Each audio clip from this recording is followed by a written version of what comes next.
کوے کی کہانی۔ ایک دفعہ کا ذکر ہے کہ ایک کوا تھا، وہ بہت پیاسا تھا۔ وہ پانی کی تلاش میں تھا لیکن اسے پانی نہیں ملا۔ وہ پانی کو تلاش کرنے کے لیے ادھر ادھر اڑا لیکن اس کو پانی نہیں مل رہا تھا۔ وہ بہت پریشان تھا۔ اسی پریشانی کے وقت اسے ایک کنواں نظر آیا۔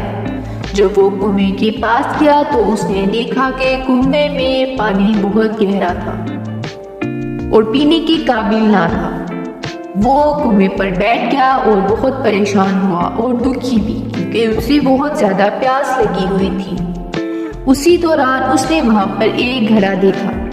جب وہ گھڑے کے پاس گیا تو اس میں پانی بہت کم تھا اور کوے کی چونچ پانی تک نہ پہنچ پائی۔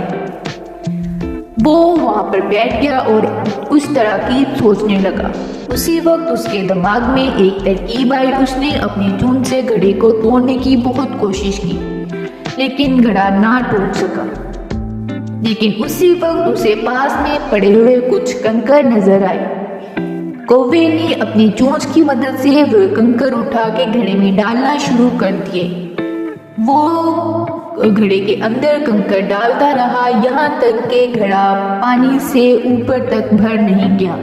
پانی گھڑے کے اوپر تک آ گیا اور کوا یہ دیکھ کر بہت خوش ہوا۔ اس نے جی بھر کر پانی پیا اور اپنی پیاس بجھائی اور وہاں سے اڑ گیا۔ اخلاقی سبق: جہاں چاہ وہاں راہ۔